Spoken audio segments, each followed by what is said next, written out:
petit rayon, nous sommes le lundi 8 décembre 2025 et l'on se retrouve pour les chroniques de la lune, ta guidance qui te parle de tes émotions et de la meilleure façon de les gérer. Cette semaine, j'ai effectué mon tirage avec le spirit de la lune de Marissa Rankin et Raquel Caringela. La première carte que j'ai tirée est celle du cancer qui est surnommé dans ce jeu le nourricier.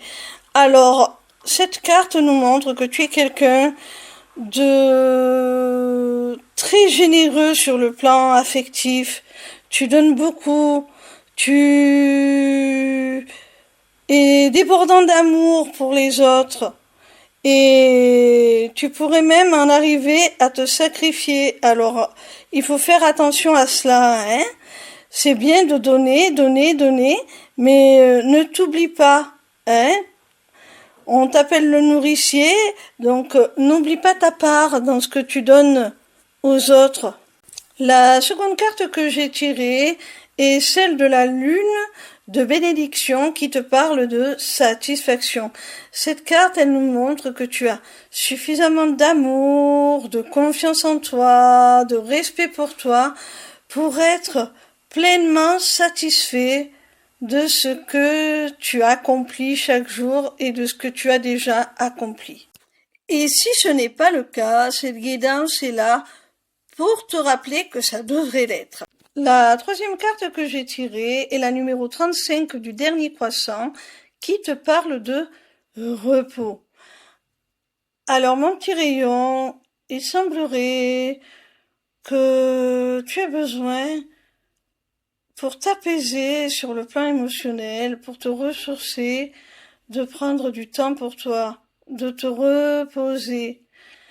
Peut-être que certaines choses te tracassent, te tourmentent, tu cogites, tu es peut-être trop dans ton mental, on te dit que tu as besoin de repos.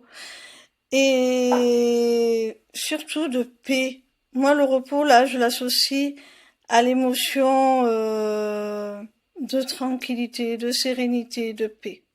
La quatrième carte que j'ai tirée est celle des Gémeaux, surnommés les jumeaux. Alors c'est plus un synonyme qu'un surnom, mais pour moi, cette carte symbolise la dualité qu'il y a en chacun de nous. Nous sommes tous sujets à des émotions de polarité différentes. On peut tantôt ressentir de la haine, tantôt ressentir de l'amour, tantôt ressentir de la peur, tantôt ressentir de la confiance, tantôt être triste, tantôt être en joie. Et ça, c'est la dualité de tout le vivant, de tout être humain qui se retranscrit au travers de nos émotions. Et tu es peut-être un petit peu perdu là-dedans. Peut-être que tu as du mal à accepter ta part d'ombre, des émotions que l'on qualifie de négatives. Tu es certainement mal à l'aise avec ça, alors qu'il faut tout simplement les accepter, les accueillir comme un message, essayer d'en interpréter justement ce message, qu'est-ce que cette émotion veut dire, et ensuite, il n'y a pas à culpabiliser. Tout dépend de la manière dont on se laisse dominer par cette émotion et la manière dont on y répond. La cinquième et dernière carte est la numéro 33 du dernier croissant qui te parle de soutien.